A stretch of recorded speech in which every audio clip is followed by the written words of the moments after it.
Bukele ofrece a Maduro un intercambio de prisioneros deportados venezolanos en El Salvador a cambio de presos políticos en Venezuela. Pero eso no es todo.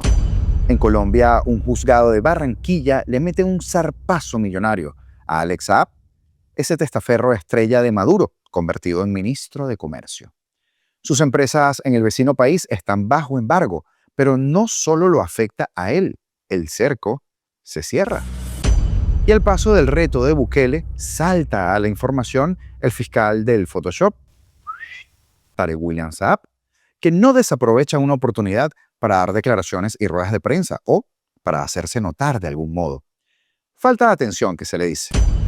Y si creías que el ELN, el Ejército de Liberación Nacional, era solo un problema colombiano, a despertar. Un reportaje explosivo de Armando Info revela que los socios de Diosdado Cabello en el Ejército de Liberación Nacional son más venezolanos de lo que usted se puede imaginar. Desde Zulia, Táchira y Apure operan como en casa, convirtiendo nuestra frontera en un nido de narcoterrorismo. Esto es grave, especialmente para los que viven en la zona. De esto y más hablamos el día de hoy. Comenzamos. Y este domingo de resurrección, Nayib Bukele, el presidente de El Salvador, que no le teme a estos tiranuelos, le ha clavado una estocada verbal a Nicolás Maduro que resuena como un trueno en el corazón del chavismo. En un mensaje en su cuenta de X, que no ha dejado espacio para la ambigüedad, Bukele le propone al dictador un acuerdo humanitario, tan audaz como provocador. Repatriar a 252 venezolanos deportados desde Estados Unidos y encerrados en la megacárcel del Secot, acusados por supuesto de pertenecer al Tren de Aragua, a cambio de que Maduro libere a 252 presos políticos. ¿Sí? Así es, señores, un desafío en toda la regla. Por un lado aplaudo la valentía de Bukele, pero también sabemos que ese ultimátum pone al descubierto la hipocresía de un régimen que prefiere criminales a ciudadanos libres. Bukele no se anda con rodeos. Le recuerda a Maduro sus palabras huecas. Dice que quieres a los venezolanos libres, ¿no? Entonces, suelta a los que tienes presos por pensar diferente. Pero va más allá, marcando la diferencia entre su gobierno y el chavismo, porque también ha dicho, aquí no hay presos políticos, solo criminales. Tus detenidos, Maduro, no han matado ni violado, solo se opusieron a tus fraudes electorales. El presidente salvadoreño pone nombres y rostros también a esta tragedia venezolana. Rafael Tudares, Yerno Edmundo González, Roland Carreño, periodista encarcelado, Rocío San Miguel, activista perseguida o apresada, incluso Corina Parizca, la madre de María Corina Machado, hostigada sin piedad, y cuanto opositor asilado en la Embajada de Argentina esté. Pero no para allí, incluye a casi 50 extranjeros de países como Estados Unidos, Argentina y hasta Ucrania, atrapados en las mazmorras chavistas. Lo que ha hecho Bukele no es una propuesta, es un guantazo político. El trasfondo, sin embargo, es turbio y merece nuestra lupa. Estos 252 venezolanos fueron enviados por la administración Trump al Centro de Confinamiento del Terrorismo Secot, una prisión salvadoreña de máxima seguridad, bajo acusaciones de ser parte del Tren de Aragua, como bien sabemos.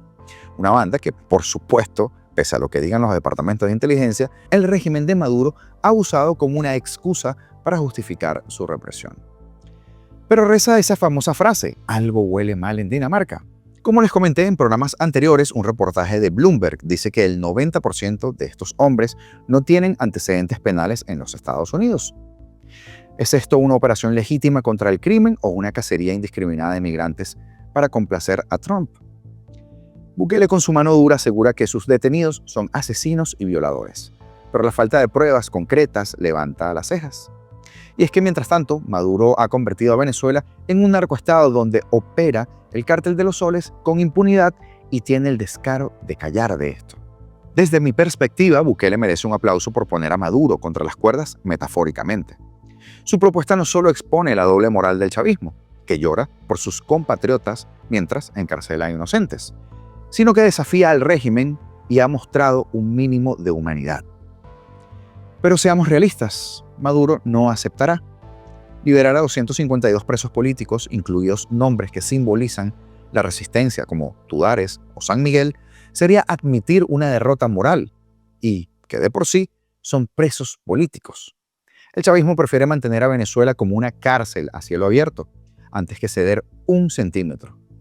La Cancillería salvadoreña ya ha enviado la carta formal, pero el silencio de Caracas será, como siempre, ensordecedor. El gesto de Bukele nos recuerda que la lucha por la libertad requiere audacia, pero también nos obliga a preguntarnos: ¿hasta cuándo permitiremos que Maduro juegue con la vida de millones? La respuesta no está en acuerdos con dictadores, sino en mucha presión internacional implacable, conducida por líderes precisamente como Bukele y respaldadas por la derecha que no negocia con socialistas. Pero saltó la rana frente a la noticia. El fiscal general, impuesto por la dictadura y entusiasta de usar Photoshop para agrandar sus publicaciones, Tarek William Saab, pidió una fe de vida de los venezolanos repatriados y solicitó a las autoridades salvadoreñas la lista completa con la identificación, su estatus judicial y el informe médico de cada uno. Yo me pregunto si él tendrá esa información de los 61 presos desaparecidos en Venezuela que nadie sabe dónde está. De esta manera, el régimen de Maduro rechazó este domingo esa propuesta del presidente de El Salvador, Nayib Bukele, porque la respuesta llegó a través de este fiscal impuesto por Maduro desde 2017, quien calificó la propuesta como cínica y arremetió contra un Bukele en un extenso comunicado, muy al estilo de él. Este sujeto ha dicho, al margen de la ley, de forma tiránica decide quién puede gozar o no de vida y libertad en El Salvador. Eso dijo Saab, pero ¿no es exactamente lo que hacen ellos?, pregunto yo.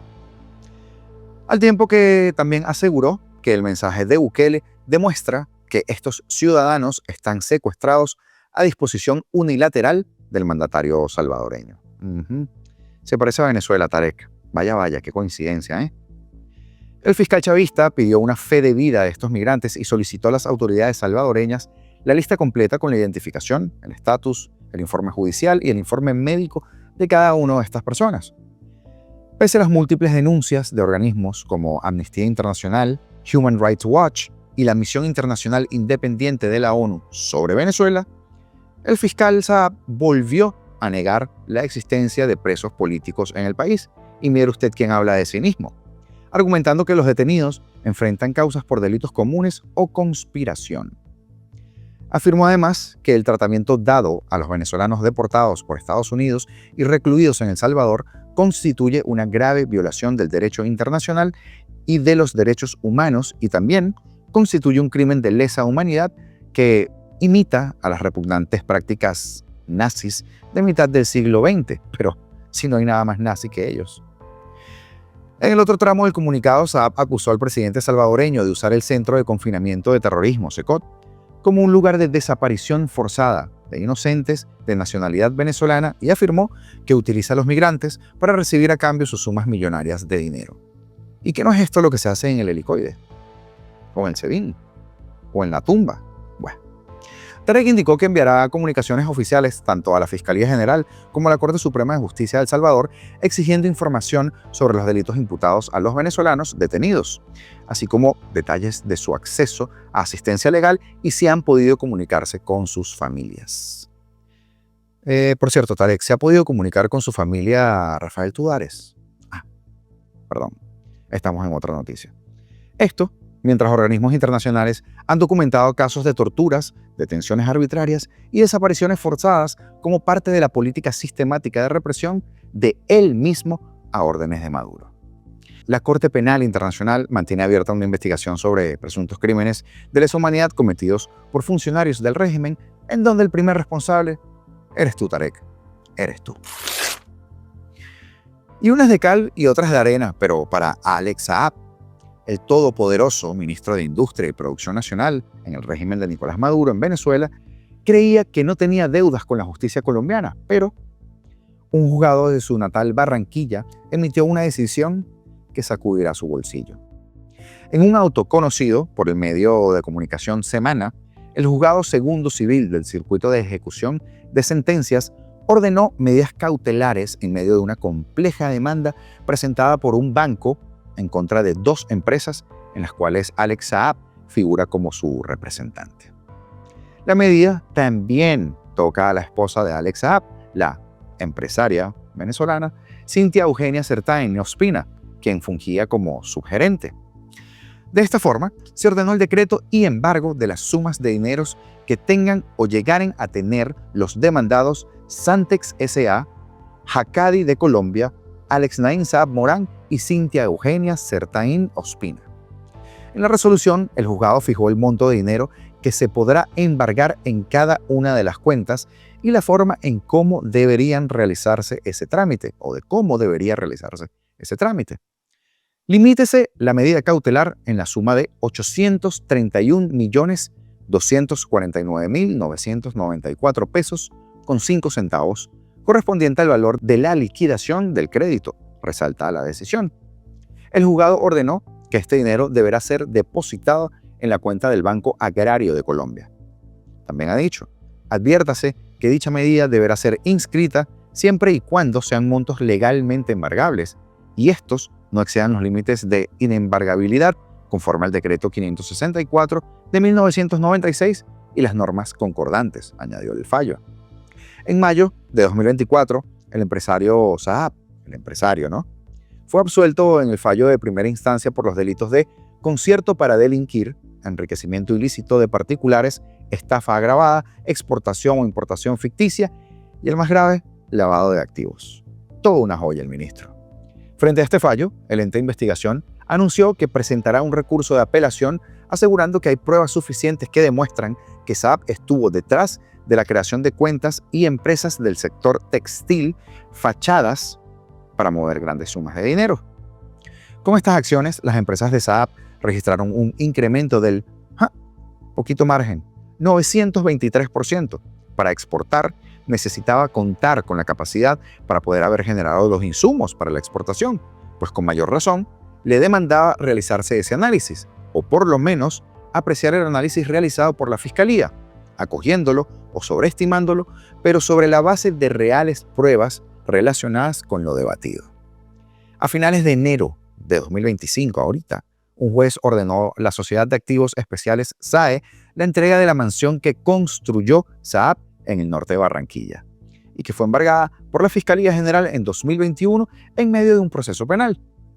Sin embargo, la SAE advirtió que hasta que no exista un fallo de fondo, este bien inmueble seguirá bajo su administración. Y ya que hablamos de Colombia, mientras el chavismo se llena la boca hablando de soberanía, la frontera de Zulia y Táchira, y también Apure, se ha convertido en el patio de juegos del ELN y las disidencias de la FARC. Los brotes de violencia que explotaron en 2025 en el Catatumbo, usted los recordará, acá lo tocamos, en el lado colombiano del norte de Santander, no han sido un simple eco que nos salpica. Son la prueba de que Venezuela es el cuartel general de estos narcoterroristas. Un reportaje demoledor de Armando Info, respaldado por informes secretos de inteligencia colombiana, destapa cómo nuestro territorio dejó de ser un refugio, como tal, para convertirse en la lanzadera de operaciones guerrilleras, narcotráfico y caos. Y cada vez que uno escucha esto, ¿cómo no indignarse? Maduro y su revolución bolivariana, cómplices de esta tragedia que tiene a nuestra gente en Zulia y en Táchira viviendo un infierno, se jacta de hacerlo. Arrancamos por el principio. En enero de 2025, el Catatumbo colombiano se volvió un campo de batalla. El Frente Juan Fernando Porras Martínez del ELN y la Estructura 33, una disidencia de la FARC que no se plegó al Acuerdo de Paz de 2016, se enfrentaron a sangre y fuego tras el asesinato de Miguel Ángel López, su esposa y su bebé de 9 meses en Tibú. El resultado, 80 muertos, 92.000 desplazados y aldeas arrasadas. Y no crean que esto se quedó en Colombia. Luego, un atentado con explosivos cerca de Cúcuta dejó 6 heridos, mostrando que la violencia cruza la frontera como si nada. Pero aquí viene lo grave. Venezuela no es una víctima de rebote. Somos parte del problema, porque el chavismo lo permite. Documentos de inteligencia colombiana, filtrada por el proyecto de reportería sobre corrupción y crimen organizado, y compartidos para el portal o con el portal Armando Info, revelan que desde 2020 Bogotá sabía que Zulia y Táchira no son un solo aliviadero donde el ELN descansa. No, señores, son bases operacionales donde acampan, planean ataques, mueven cocaína, armas y oro. En diciembre de 2021, el ejército colombiano contó 1.408 guerrilleros del ELN en Venezuela, lo que sería el 26% de sus 5.000 397 combatientes y, en 2021, 56% de sus cabecillas, como por ejemplo Eliezer Erlinto Chamorro, Antonio García en Zulia y Gustavo Aníbal Giraldo Pablito en Apure, vivían en nuestro país como si fueran turistas. Para el 2022, el 79%, sí, escuchó bien, 79% de los líderes del ELN estaban en Venezuela. Hasta en Los Teques, una localidad muy cerca de Caracas, para estas personas que ven nuestro canal y que sabemos que no son venezolanos y quizás no están familiarizados con la geografía. ¿Y haciendo qué? Diplomacia con los chavistas. ¿Y qué hace Maduro? Finge combatirlos con su operación relámpago del Catatumbo, un show mediático del cual hemos hablado que supuestamente decomisó 31 toneladas de cocaína y detuvo a 4 alcaldes, pero no tocó ni a un solo guerrillero. Vladimir Padrino López, sancionado por narcotráfico, jura que evitará la entrada de grupos armados, pero los informes muestran que el ELN opera con el beneplácito del régimen desde los días de Chávez. En 2022, el ELN tenía 14 frentes en Venezuela y las disidencias de la FARC 7, controlando trochas y pasos legales. Nuestra frontera es un colador donde el narco y la guerrilla mandan. Pero esto no es solo un tema de balas y drogas, es político. El ELN y el chavismo comparten una raíz ideológica socialista que los une en una alianza sucia. Un defensor de derechos humanos que recorre el Zulia y el Táchira pidió anonimato a Armando Info, confirma que el ELN controla el límite fronterizo desde hace años, extorsionando y matando, mientras que los militares de goma espuma miran para otro lado. María Victoria Llorente, experta del Instituto Ideas para la Paz, lo dice claro: el ELN recluta venezolanos convirtiéndose en una guerrilla binacional que Maduro tolera porque le sirve para desestabilizar a Colombia. Es una traición al pueblo venezolano, al pueblo colombiano y a todo el mundo. La masacre de Tibú fue la chispa de un polvorín que lleva años formándose. Desde el acuerdo de paz, el ELN llenó el vacío de las FARC y Maduro, más permisivo que Chávez, les abrió las puertas. Los informes colombianos de 2021 y 2022 detallan cómo el ELN construye vías, viviendas en Zulia, Táchira y Apure para ganarse a las comunidades, mientras entrenan explosivos y armas. En 2022 hasta se reunieron con el Movimiento Continental Bolivariano en Apure, una afrenta a nuestra soberanía, ¿verdad? Estoy siendo irónico. Gustavo Petro en Colombia se hizo el sorprendido, decretando un estado de conmoción interior y ofreciendo $700.000 por los cabecillas del ELN, 3 de los cuales viven en Venezuela. Pero su reclamo a Maduro llegó tarde. El chavismo no combatirá a sus aliados. Mientras tanto, los desplazados del Catatumbo cruzan el Zulia, abarrotando escuelas y estadios en José María Semprún. Y el narco fluye sin freno. En 2022, el Catatumbo generaba 25 billones de pesos anuales en polvo blanco, según el ejército colombiano. No lo digo yo, lo dice el ejército colombiano. Y desde este espacio, esto hay que denunciarlo, esto es inaceptable. Maduro ha entregado nuestra frontera a narcoterroristas, mientras que los habitantes del Zulia y Táchira viven bajo amenaza. Lo triste de todo es que seguimos exigiendo que la Corte Penal Internacional y la comunidad internacional actúen, no más santuario para guerrillas. Pero parece que es un eco que se pierde con el viento. Si tú ves este canal por primera vez o lo ves frecuentemente y no te has suscrito, ya sabes lo que voy a decir, ¿verdad? Pero hazlo, suscríbete.